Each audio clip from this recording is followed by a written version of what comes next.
Welcome back. In this demonstration, I'm going to show you how to fold this three-dimensional origami triangular form. Looks like this. Kind of fun.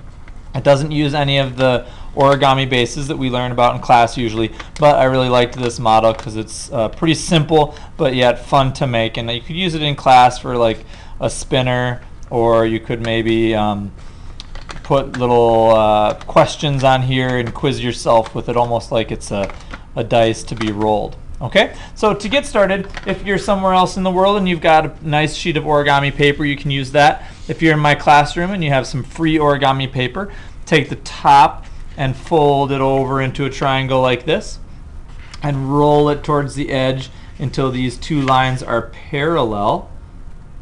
And then use your bone folder and crease along the diagonal. Once you've creased along that diagonal, you can cut off the remainder of the paper, and you should have another almost square. You might have to refold on a diagonal just to make sure it's perfect square. But otherwise, you'll have a perfect square like this with a diagonal down the middle. Now, I'm going to switch my paper out so I have a colored sheet so you can kind of see both sides. All right. Starting here, you're going to want to have the open end pointing away from you, and you want to divide this area into thirds. So I'm just going to estimate about that far, and I'm going to put a little line here. If we want to in class, we can get a ruler out, but basically you want 1/3, 2/3, 3/3. So my other one is about there. 1/3, 2/3, 3/3. Good. So I'm going to make a valley fold on this line. So I'm going to take this triangle and fold it over this direction to create the valley fold. Now before I crease it, I'm going to estimate this other side. I'm going to take this corner and bring it over to this edge. I'm just going to look here and see how closely I've estimated. So I'm going to just roll that one a little bit over. I'm going to try to get these as close as I can so the corner here and the corner here are exactly equal.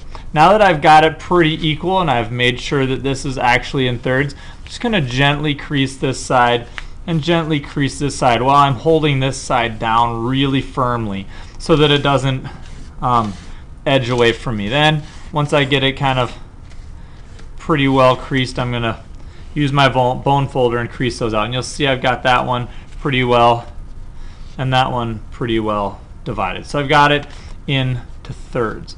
Now that we've got it into thirds, I'm going to take this corner here and fold it down to that corner. And we're going to actually just make a crease line right there, a valley fold line. So I'm going to rotate my paper and get those ones lined up right here. Now, the thing about origami is always making sure you have a nice, strong crease exactly where you want it. So I'm going to line that up.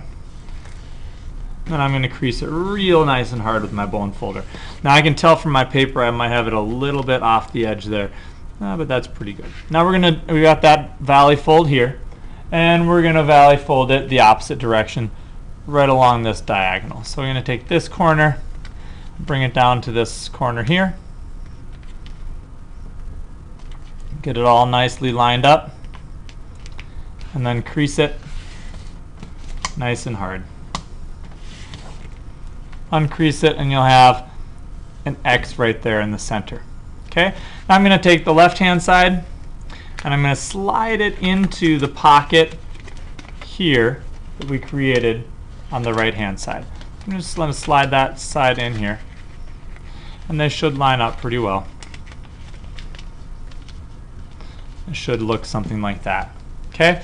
Now I have two flaps at the top. I'm going to take this top flap here and bend it down to kind of fill in that centerpiece, almost like a Blintz fold might look. Okay, and then I'm going to reverse that valley fold so that it becomes a mountain fold and actually gets tucked inside this pocket here.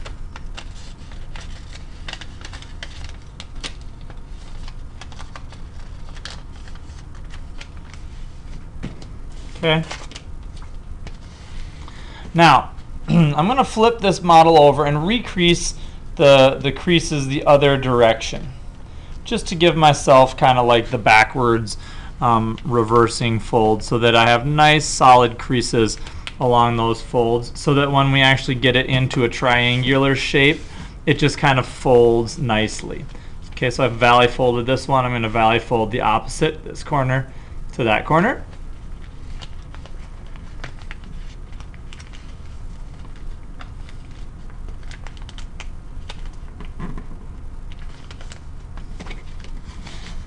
Just want to make sure all those creases are nicely folded.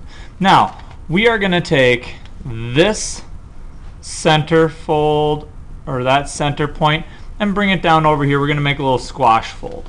Just going to bring this edge here parallel with this side edge like this until I get to the center. Then I'm just going to squash it down back this way so that I have a squash fold here, and make that center line a crease. We want that crease really nicely. So I'm going to hold it down with this hand and just crease that really nice and hard with the bone folder, because I want this crease to look nice. Now I also want this piece of paper out here to be creased. Okay, so I'm going to take that, and it's kind of already squashed. Just going to make sure it's precisely lined up before I crease it.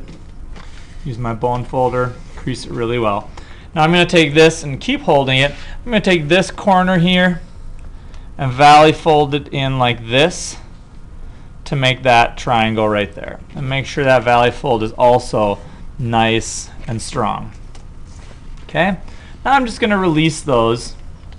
Open that one, open this one, so that we have a pocket on the inside here.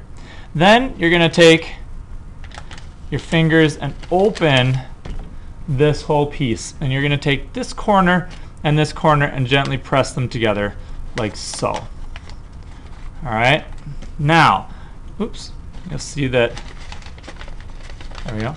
You'll see that all that creasing we did before when we put this together will make a nice form for that paper. Okay, now this pocket we made and this little tab we made are going to hold it together. You're going to fold this one down here, and it doesn't really matter either way you do that. Okay, and then you're going to take this one and take this corner and slide it inside that pocket like so. And that will complete that little tetrahedron or triangular form that we have. Okay, and that is how you make a triangular origami form.